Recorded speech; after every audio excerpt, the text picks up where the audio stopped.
Why would you think that your tiny voice has any impact? Why would we listen to a child? Some things are worth fighting for and some aren't. But what if one tiny person decides that the fight was worth it? Can that one person make a great change in the world? Welcome to Extraordinary Stories Podcast.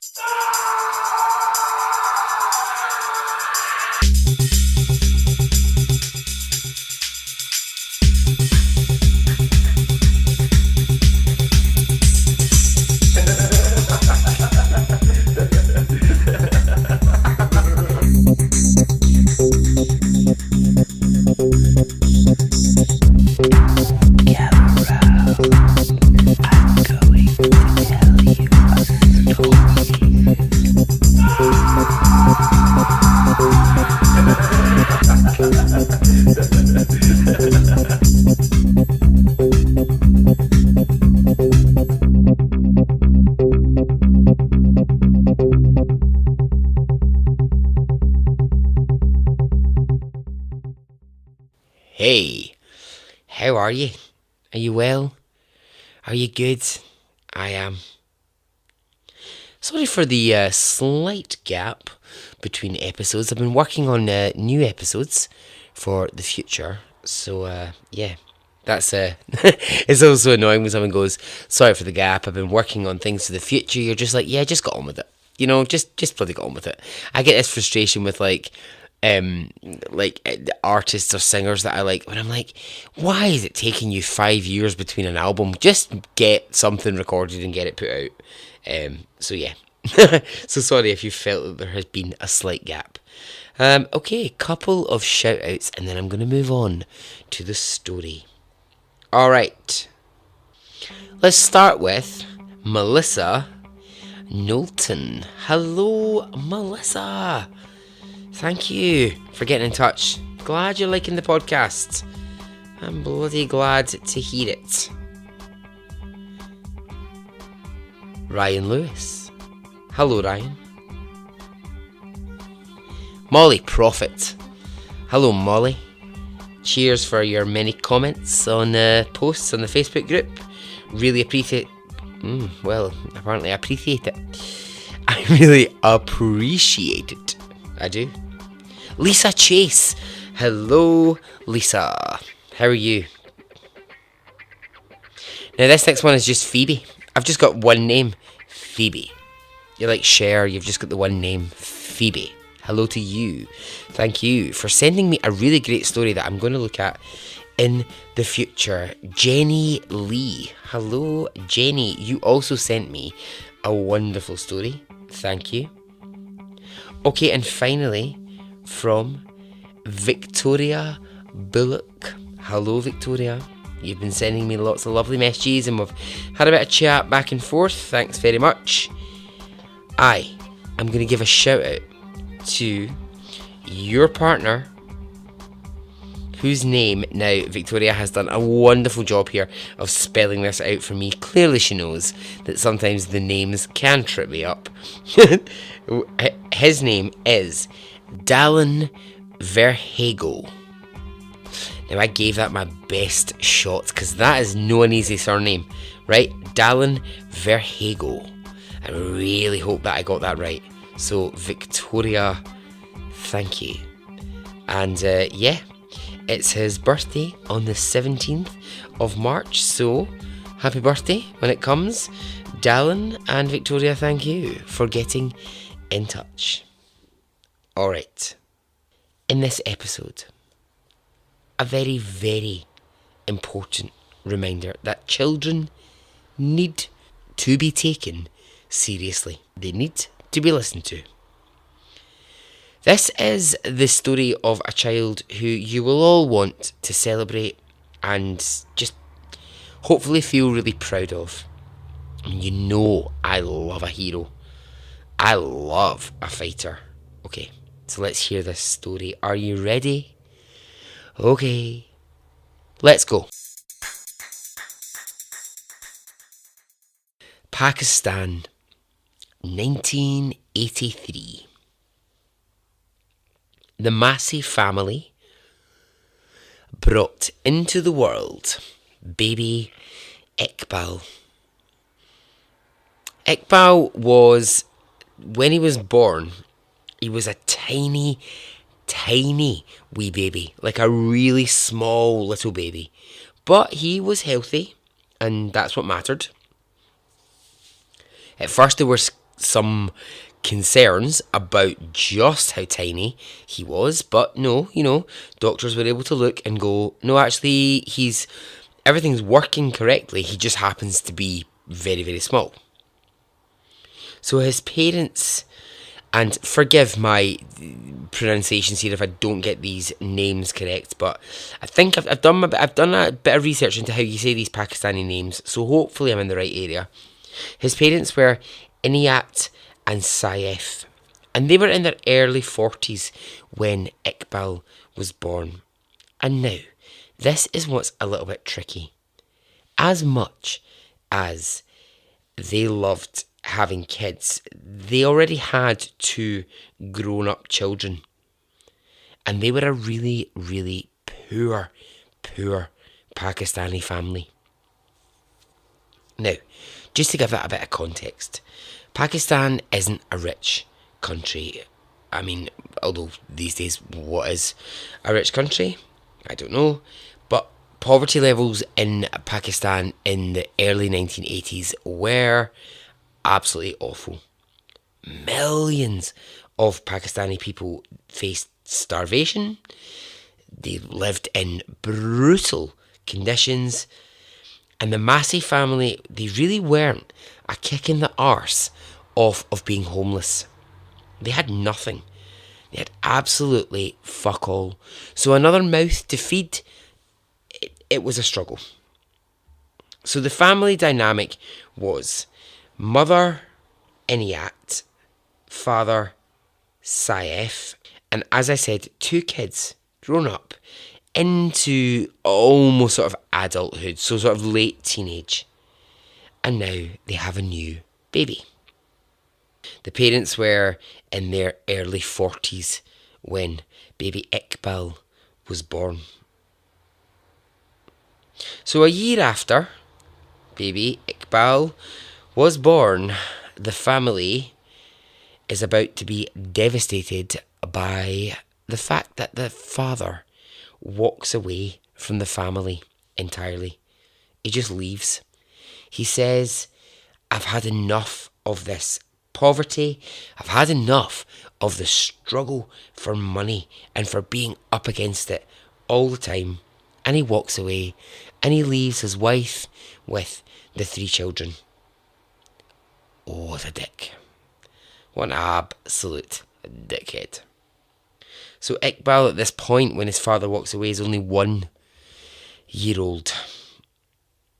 So, what this leaves is, it leaves Iqbal's mother, Inayat, to try her very bloody best to keep the family home, raise a family, and she really does her best to try and sort of keep them in food, keep a roof over their head.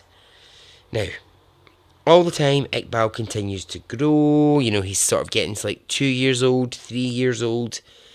And more often than not, what sort of happens is he gets left outside quite often just to play on his own, in like various fields or, that sounds really bad, in various fields. But you know what I mean? Like he just gets left to sort of play on his own because his mother is either, she's doing one of 2 things.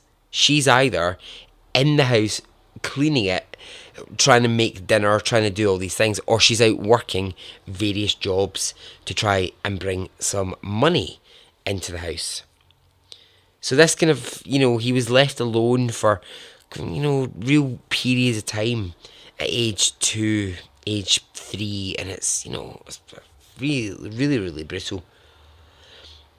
When she could, what she would do is she would pass Iqbal around from neighbour to neighbour, or, a relative somewhere who might be able to look after him for just a little short amount of time while she went away to try and earn some money. And I know that sounds really bad, right? I know it all sounds terrible. But if you really picture that sort of community living, that sort of we're all in poverty together, it's people pulling together to do what they can to help each other in any situation that they're in. And, I tell you something.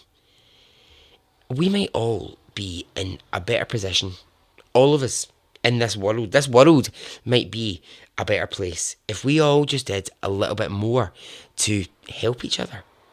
I really think we'd be stronger, better people if we just, could do that. If we could just help each other. I'm sorry, everyone. I don't know what happened there. I appear to have turned into some sort of either motivational speaker or a politician. I don't know why I'm giving speeches about how we need to help each other. I really don't. I don't know what happened there. I really don't believe in politicians, to be honest. So, well, saying that, I do kind of believe in Justin Trudeau. Hell yeah. Oh, Canada. Canada, you did well with Justin Trudeau. Hot as fuck. I mean, why do British politicians not look like Justin Trudeau? Look at who we've got, right? We've got stinking Boris Johnson, right? We've got Theresa May, looks like a ghost, that just refuses to die. And we've got, what's his name? Reese Morgan Phillips Jacob, whatever he's. I mean, these are all terrible. They're no Justin Trudeau, that's for sure. Anyway, sorry. Somehow I've gotten away from impoverished Pakistan in the 1980s to rating how hot politicians are. My apologies. So now, the family, they are struggling on without Dad, Saif. And then, one of the Masai family is going to get married. And it's Iqbal's older brother, and he's aged 18. He's met a young woman, and he announces his engagement. Lovely. Great. Iqbal, his younger brother at this point, is 4 years old. Remember that. For what's going to come in this story, remember that Iqbal is 4. Now, in Pakistan, weddings are a big deal. And the family are expected to pay for a very large, lavish ceremony. I mean, even if you are poor as hell, you are still expected to provide a big wedding. It sounds unreasonable. It sounds like something where you should be able to go, well, the size of the wedding should be within the means that you have. But no, you were expected to be able to pay for a big lavish event. Now, with no husband around, Iqbal's mother is wondering what in the hell is she going to do to make this wedding happen. So she reaches out to her husband, the one who walked away and left her. And she says, you are going to have to help me here. You're going to have to do something to help me. Now, he's got no money. He's got absolutely diddly squat. But in order to keep up the tradition of a lavish wedding for your son, for your daughter, it was very common, very traditional in Pakistan to take out a loan. So to borrow some money to make that wedding happen. So, where do you go for a loan? To the bank? No, they're not handing out money to the likes of this poor family. Where else? Your extended family. Well, no, because they generally tended not to have a great deal of money themselves.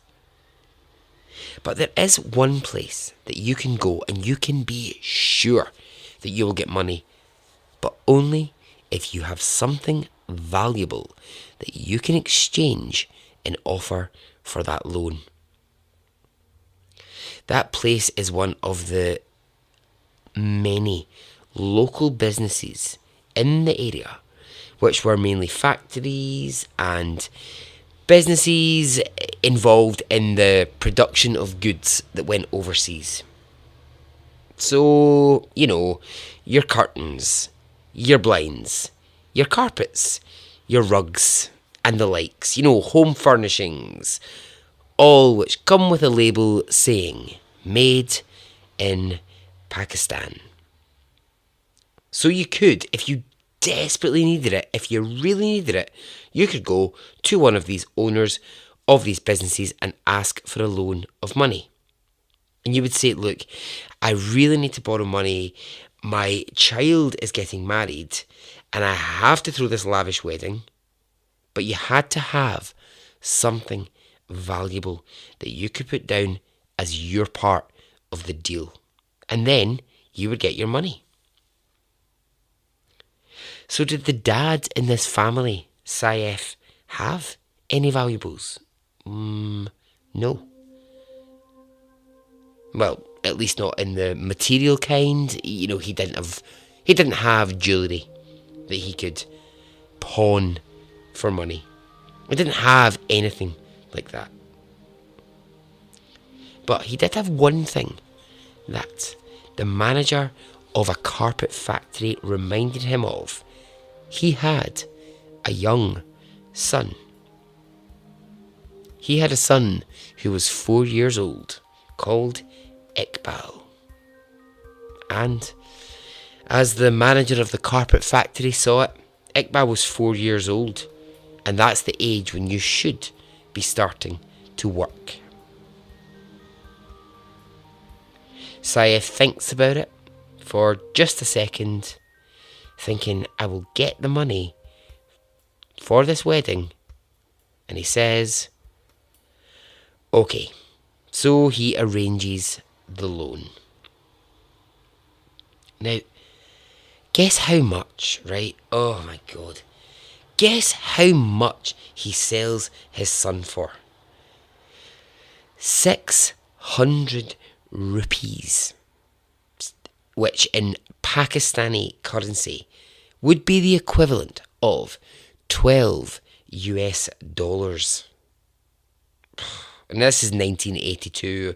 I don't know what that would be now, but, still, it's a tiny, tiny fucking amount. So $12. $12, 600 rupees. Iqbal is sold to the owner of the carpet factory in exchange for the loan. The deal is just horrific, isn't it? That's just horrific. If you give me your child to work in my factory, I'll give you this 600 rupees. You can have that lavish wedding. I mean, it's just... And tragically, it wasn't a rare deal. Iqbal was one of millions of kids, boys and girls, sold into slavery for a very, very small amount of money in Pakistan. But here's where it's different. And if you're thinking, oh, Barry, I don't really want to hear a story about child slavery, stay with me. Because here's why I've chosen Iqbal's story for this episode. And here's why I cried quite a lot during the researching of this story. Is Iqbal might go into that factory just another 4-year-old child slave, but he will leave a changed boy.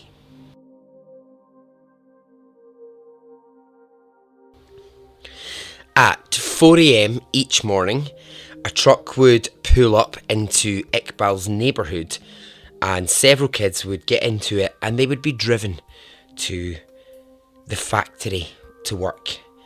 So they would be put into a room which had about 20 looms and lots of wool that needed to be woven for carpets. Now, they sat on like hard wooden benches, and the room, it had no windows. It was lit by 2 light bulbs which hung above the workstation. Below the benches they sat on, and this, I warn you, is brutal. Below those benches that Iqbal sat on, there were trenches dug out to give space. And that space was where the kids whose parents lived further away and they couldn't travel back and forth each day, that's where they would sleep overnight. Fucking hell.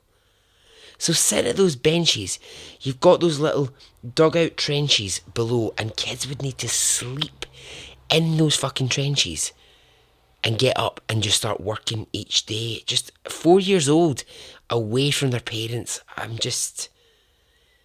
Can you imagine it? 4 years old and you're taken away from your mum, your dad, the place you live, it's just crazy. Iqbal would work from 4 a.m. each day until 6 p.m. in the evening, and there would be a 30-minute break for food. And every day the food would be the same. It was rice and lentils. I mean, it was such tiny portions, not enough to feed a fucking hamster. It really wasn't enough to feed, the tiniest animal. It was such small portions. And here is what I just find so terrible. The cost of those terrible lunches was added to the debt that their parents owed, so that the debt kept increasing. So if we break that down, 14 hours a day slaving at machinery and being given these terrible tiny portions of food, and it's getting added to the debt of the parents who've taken a loan, meaning they will forever be in debt and their child will always be stuck in slavery because the bill just keeps on rising. Ugh. If any of the kids ever dared, ever even thought about talking to each other, they were beaten. They were told by their boss, the man who oversaw the whole factory, that talking meant they weren't concentrating, and so being beaten was the only way to learn concentration. I would like to take this man and teach him about fucking concentration. I just can't. Honestly, see, when I was researching this episode, I had to keep writing little notes to myself that were like, don't get so raging, don't get so angry, because I just actually can't express how fucking angry I am about it. So, when Iqbal enters age 4, what was his work? Well, at first, his work was to pull apart little bits of wool from each other and tie little knots. So he was given like a very small knife, and it would pull apart like little tough bits of wool, and then those bits would be taken to another bit of the factory. His job was called knotting. One day, as Iqbal is working away, his mind wanders and a knife cuts through one of his fingers. The boss of Iqbal was less concerned about Iqbal's finger and more concerned that blood might drip on to the wool. So Iqbal, this is what happens. He gets slapped across the face. His boss then drops hot oil onto the wound in an attempt to stop the bleeding. And when Iqbal cries out in pain from the hot oil, the boss takes him and he smashes Iqbal's face against the wall, and he warns them, there will be no crying and no wailing in this factory.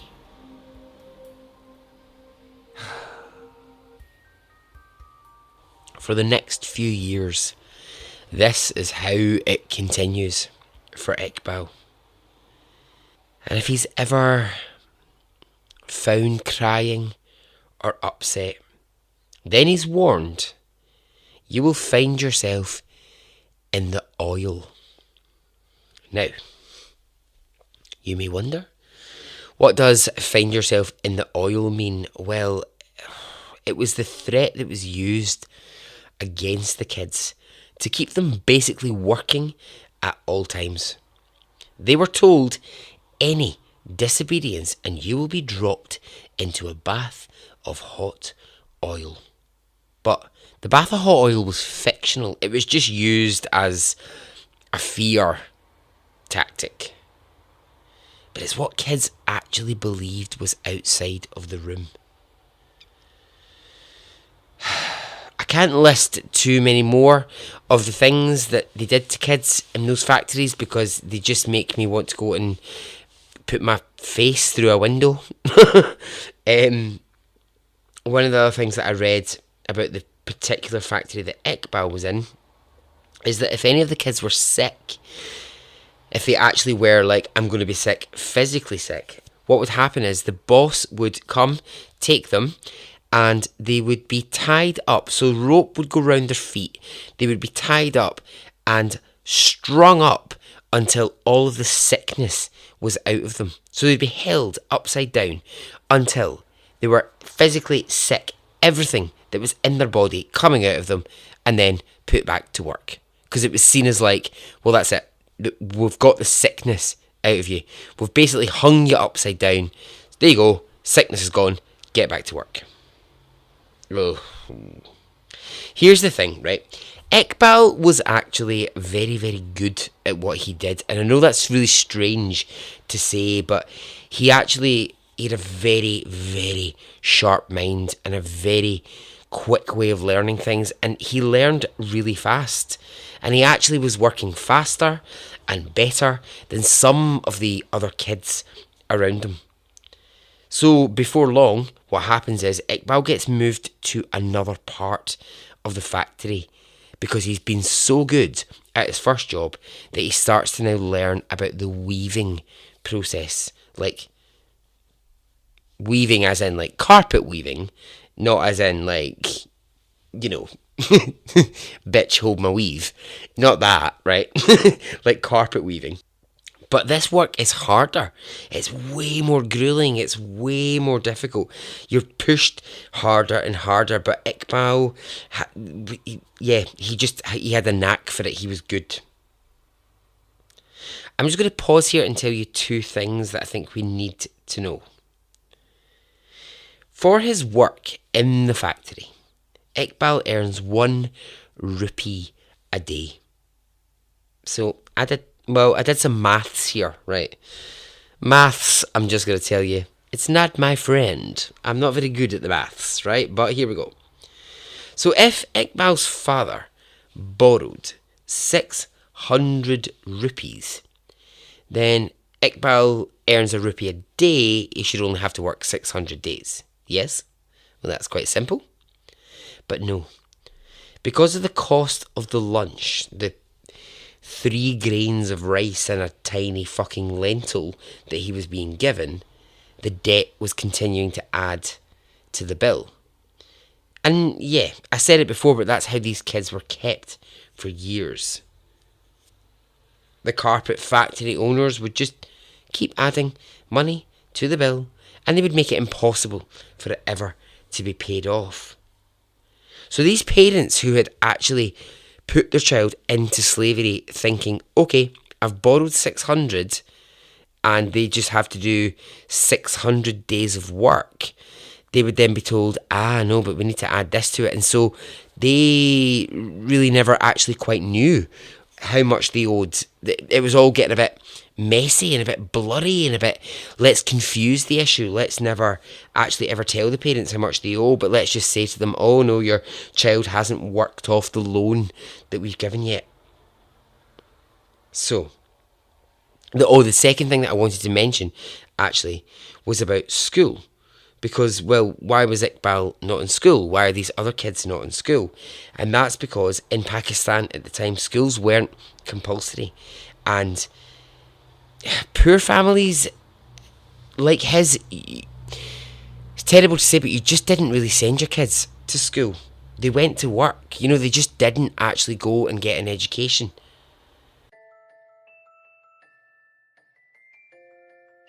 So for 6 years,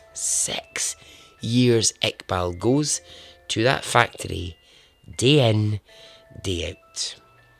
He entered at age 4 and he's now 10. At 10 years old, it's really interesting, right? I'll post some pictures on the Facebook group and you can see. But do you remember when I said he was born and he was really, really small? He's really interesting looking Iqbal because he's almost got a face sort of like an adult, but a body very much like a child. His physicality is very, very interesting. I think part of it is his body was never really given the chance between the ages of 4 and 10 to be nourished properly for him to grow. And yeah, and just that he was born small and just, his makeup was always really interesting. So, carpets being sold from Pakistan to other countries, is it a big business? Yeah, it's absolutely huge. There was serious money being made here. Now, is Iqbal hating every second of this at 10 years old? Yes, of course he is. Let's just talk about what's going on in that 10-year-old head for a second. Now, I said earlier there was a massive lack of schools in the area, and it was never expected Iqbal would ever go to school. His family hadn't, but he really, really wanted to. He desperately wanted to go to schools and to learn. He had a really curious mind about the world. He wanted to know about other countries, other cultures, parts of the world, food, weather, he just wanted to know everything. In the way that a 10-year-old's mind should be inquiring about the world. When I think about my 10-year-old mind, I was probably like, oh my god, when is Madonna going to release a new song and how quickly can I learn the dance routine? That's really what I was thinking. And that actually, in a way, it just makes me, I don't want to turn to that cheesy, makes me realise how lucky I was. But it does make me realise how lucky I was. At 10 years old, my mum and dad were buying me those Madonna records and being like, okay, Barry, right, well, yep, why don't you show us your Madonna routine? That's fine, okay, right, okay, so you're doing a routine to the song Hanky Panky by Madonna. That's quite interesting. Do we think that's maybe a song that's not really appropriate to do a dance routine to? But I'm like, too late, everyone. I've cleared all the sofas to the side in the living room and we're all just going to watch me do Hanky Panky. Nothing like a good spanky. All that jazz.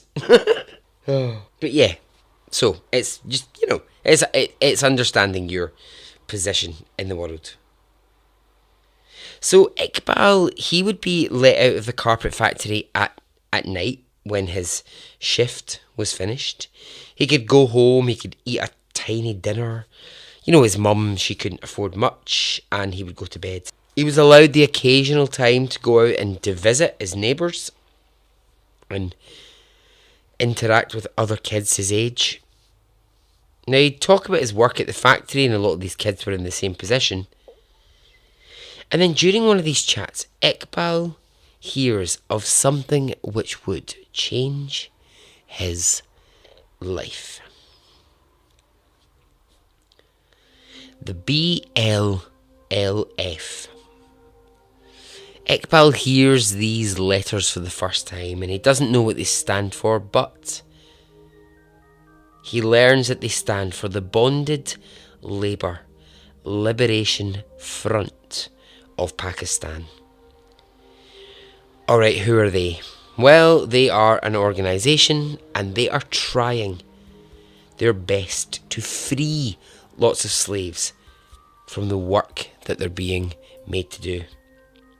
So it's a company that formed in the late 80s, 6 years after Iqbal had been made a slave, and the company was really, really growing. Pakistani businesses were becoming very afraid of the BLLF because this organisation was beginning to make a lot of noise about child slaves and about fair working conditions across Pakistan. But here's the thing, right? It's all well and good that Iqbal knows about this organisation. Well, what's he going to do? He's still being picked up at 4 a.m. each day and being taken to the factory and made to weave carpets for hours without a drink of water, without anything. But he's smart, Iqbal. He might be young, but, trapped inside of Iqbal, there's a little hero in there. After years and years of working in the same room, Iqbal knows that there is a really lazy guard who does not lock the door to the room that he works in. He's watched this guard for years bring the children in, sit them down at their machines, get them to do the work, but always forget to lock the door. So, Iqbal, he starts to get a plan in his head. He thinks, if I can just wait until I know that that door isn't locked, I can run. I can find help. I can tell people that there are hundreds of children in here who are slaves, who are being beaten, who are being starved. So, on a day when Iqbal is 10 years old, he's working away at his loom, he sees the door, as usual, has not been locked, and he takes his chance. When his boss isn't looking, Iqbal gets up from his machine. He runs to the door. It opens and he runs out into the daylight. Now, where does he run? Where does this 10-year-old head? Well, put yourself in that position. You are 10 years old. Where would you run to? Where would you run that you think in that moment is a safe place? Iqbal runs straight to the local police office. He bursts in to the police station and he says, "You have to help me. I am a child slave. There are hundreds of us. We need freed. We need help. We're starved. We're beaten. The men in the factory, they do terrible things to us." I mean, amazing. Amazing that fucking Iqbal has done this. Incredible that this 10-year-old child has had the guts to just go, I'm getting out of this factory and I'm going to get us help. What happens next? What would you like to happen? I'd like it if the police sat up, paid attention, and actually understood the gravity of what they were hearing. Instead, here's what happens. Iqbal is grabbed by 2 police officers who drag him back to the factory. When they get there, they ask to speak to the manager, who arrives and is very confused. He can't understand why one of his child workers is with the police. Police say, look, we've got this guy, this child, and he came to complain. take him back, put him straight back to work. Is that what the manager of the factory does? No, not straight away. Instead, the manager takes 10-year-old Iqbal inside and he beats him black and blue. His face is so badly beaten that Iqbal cannot see out of either of his eyes, and his body is bleeding all over.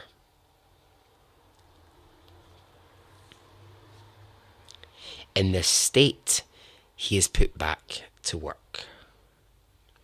Once more, he sits in front of those fucking machines and he's made to weave wool for carpets. Now, does this first attempt to break free stop Iqbal? Does it fuck? And this is why I have so much respect for this wee guy. He's like, okay, I got it wrong. I went to the police. I thought they were going to help. They weren't. So I need to try again. And I just need to be better in who I go to next time. So what he does is this. He waits a month. He continues to work daily in the factory. And he attempts his next escape. The fucking idiot manager has clearly never learned to actually lock the door. Right? Because Iqbal is once more able to run out of that fucking door that never gets locked. So while these other kids are working away, he runs for the door, gets another bid at freedom, and this time he will not make the mistake of going to the police. He runs right to the BLLF, the very organisation who are trying to stop child slavery. He knows the police do not care. So imagine this scene, if you will. A scrawny, tiny, 10-year-old boy, he races into the building of the BLLF and he says, you have to help me, you have to help my friends, we're slaves, we're treated terribly and you need to help us. And finally, fucking people are listening to what he is saying. Iqbal is immediately taken by staff and he's asked a million questions. Where is the factory? What are the conditions? Where are your family? Can you show us this factory? Tell us who's involved. And he explains the whole entire thing. He explains all the years of shit that he has been through. They try to take Iqbal home to his mum and he says, I'd rather not, because I think she'll just send me back. And it's pretty heartbreaking. It's pretty sad that Iqbal at 10 is like, I'd really rather not go home to my mum because I know she'll make me go back to that factory. So instead what happens is he gets taken to a safe house in Pakistan where he's given food, he's given new clothes, and he's given a place to wash himself. The BLLF, they begin a campaign against the factory that Iqbal worked in, and they start to expose the horrors of what goes on in these places. And Iqbal is there to detail every part of it. The beatings, the being hung upside down, the starving, the hot oil, all of it. He tells the whole story. And so now this begins a whole new journey for Iqbal, because the BLLF start to say to him, well, what do you want to do now, Iqbal, with your story? And he says, tell it. I want to tell it. I want this to stop happening to millions of kids in Pakistan and in poor countries. And so where this goes is they start to use Iqbal as the poster boy for child slave labour. And the BLLF, they begin court proceedings against the factories in Pakistan who use and abuse child slaves. Iqbal, meanwhile, is given a new home to live in, and he lives with some of the BLLF workers. He's away from his mother because he just is terrified she's going to send him back to slavery. Iqbal's story, it becomes huge. He's the boy who ran away from slavery. It becomes really public. His photograph starts appearing in lots of papers, and around the world people are going, oh my god, let's celebrate this 10-year-old who had the bravery to run away from what he was in. Now there's an uprising in Pakistan where people begin to, once they hear his story, they begin to protest factories and places where it's known that child slaves are used. And I love this, right? Iqbal is right at the centre of all of this, and he is so vocal about his experience. You might be wondering, right, because I was wondering at this point, what did Iqbal's family have to say at this time? Well, they wanted very little to do with him. He had caused a fuss. He'd made a scene. He'd started a movement. And his face was so well known now that they didn't really want much to do. The BLLF, they also run a school where they can educate any child who has been a slave and wants an education. And of course, Iqbal wants to take part in this learning. Over the next 2 years, so he starts at 10 when he runs away, but over the next 2 years, Iqbal will undertake 4 years of education in just 2 years. Because he's smart. He's a smart kid. What Iqbal really, really wanted more than anything was to be a lawyer. That was his dream. His dream was to be a lawyer.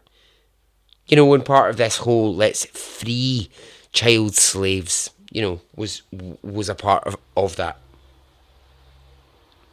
What happens next? It just starts to get insane. He travels to America. The charity pay for him to go, and he's talking on.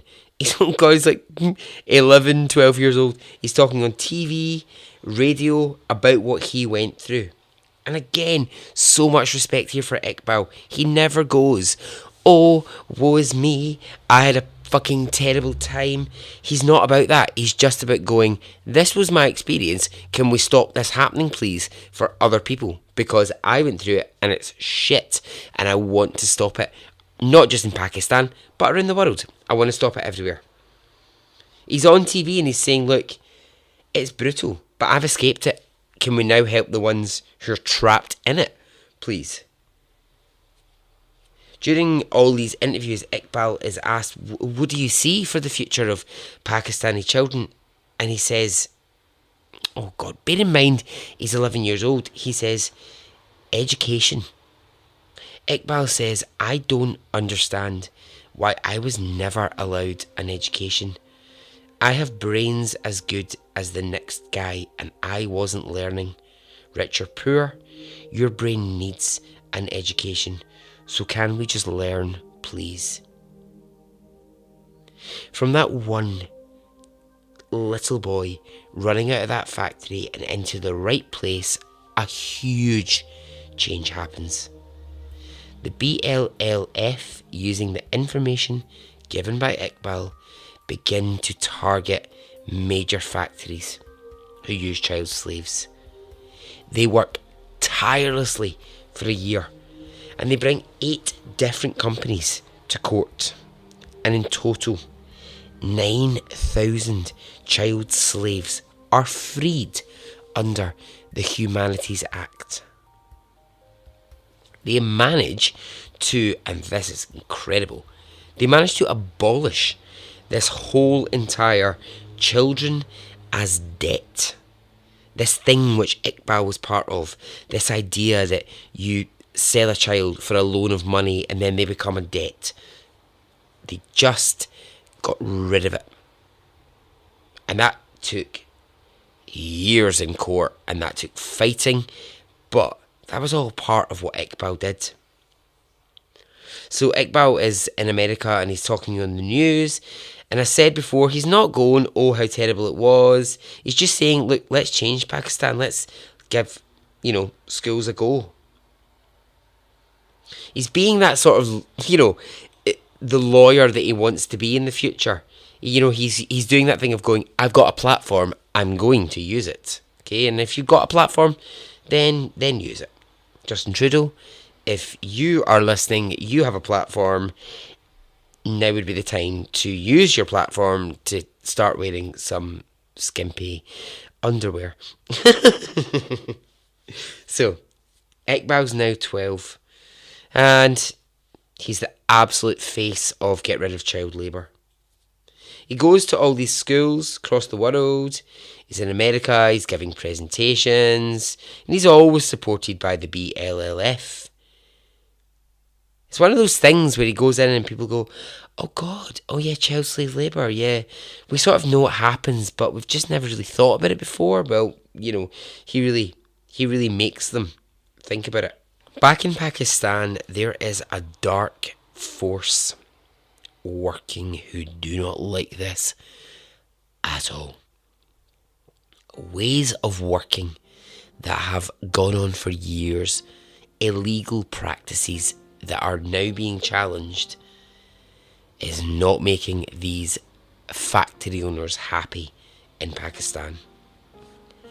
And it's now beginning to ripple into all these other countries who are thinking, fuck, we've used children for years and now there's a spotlight on it.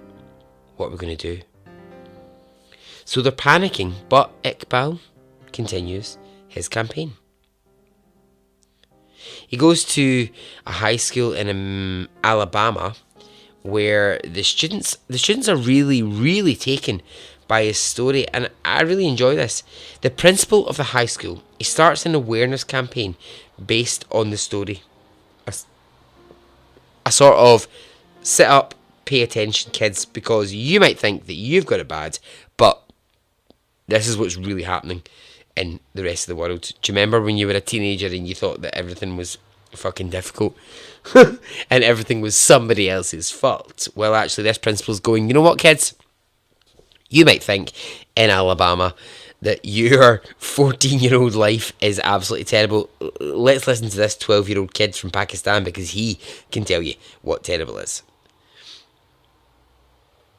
So everything's going on. Iqbal's at the centre of it. And he says to the BLLF, I'd like to go back to Pakistan. He's been away for like a couple of years now campaigning. He says, I know I don't want to see my mum, I don't want to see my dad, but I would like to go back and visit my aunties and my uncles. And they say, okay, that's fine, we'll take you back to Pakistan. So he goes back. He sees his mother very, very briefly, but Iqbal can't really forgive his mother for the years that she allowed him to be a slave. So now, aged 12 years old, back in Pakistan, living with his aunt and his uncle, he's doing what kids like to do, and that is, he's riding his bike around the neighbourhood. It's a nice, sunny day. There's Iqbal riding on his bike down the street when a bullet is fired at his head as he rides his bike. A car passing by rolls down its window and a gun comes out. 12-year-old Iqbal is shot in the head as he rides his bike and he dies instantly.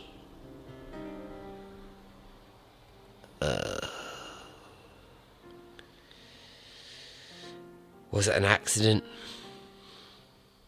Was it a bizarre mistake? Was it fuck? Iqbal was killed because he had the bravery, the brains, the balls to stand up and say what had happened to him and thousands of other children.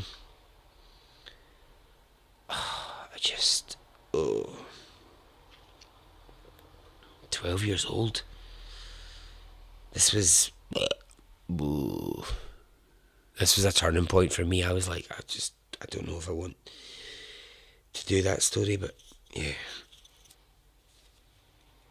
Iqbal's funeral was huge. Almost 3,000 people turned out to see him buried. The tragedy is that Iqbal will never know how many people came to that funeral holding posters and t-shirts and banners with his face on it that said, "Let Iqbal speak the truth." He'll never know all of the other kids who he freed from slavery, who turned up to his funeral to thank him. And he'll never really know the impact that he had on the world.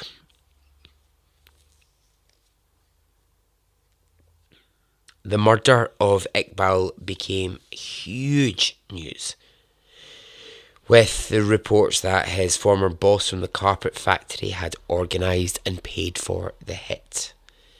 It could never be proven, and nobody has ever been charged for Iqbal's murder. So, today in Pakistan, and, in so many other countries around the world, slave labour using children, it still exists, but it's not anywhere near the level it was. And there's laws, and there's charities, and there's companies who fight for these kids all the time, in the hope that one day it'll be gone forever. And a large, huge part of that is thanks to one very brave boy who decided to stand up against it.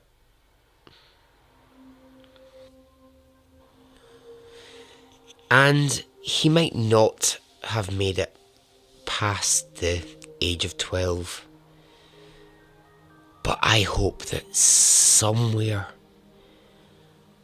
somehow, Iqbal knows the impact that he had.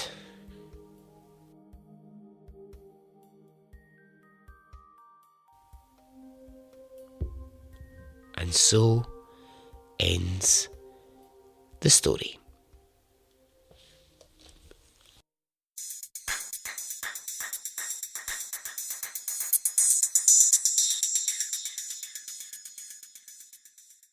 Alright then, well,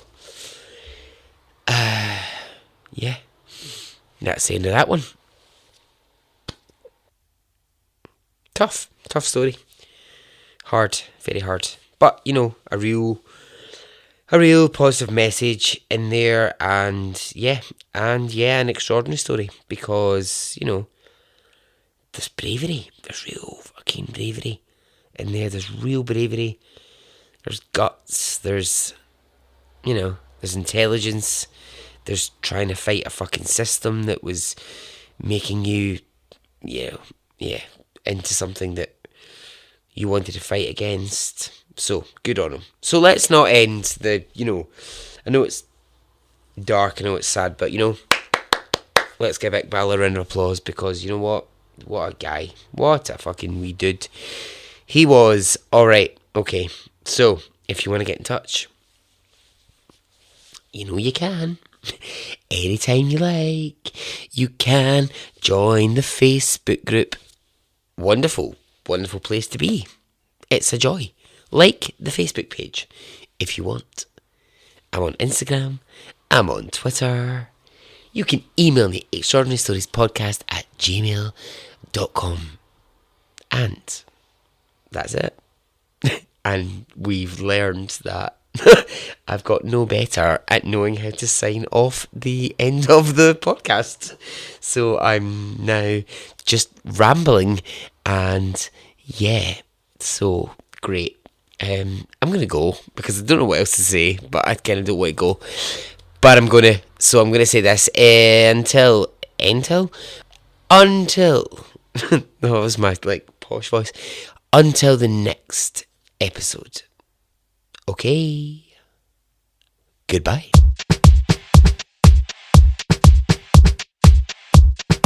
It didn't affect me really one way or the other.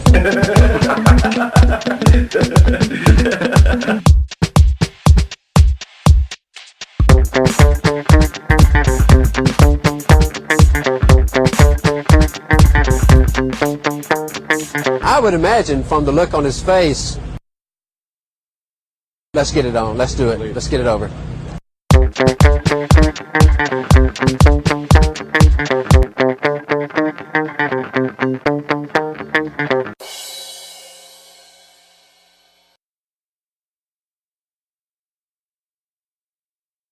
Let's get it on, let's do it, let's get it over.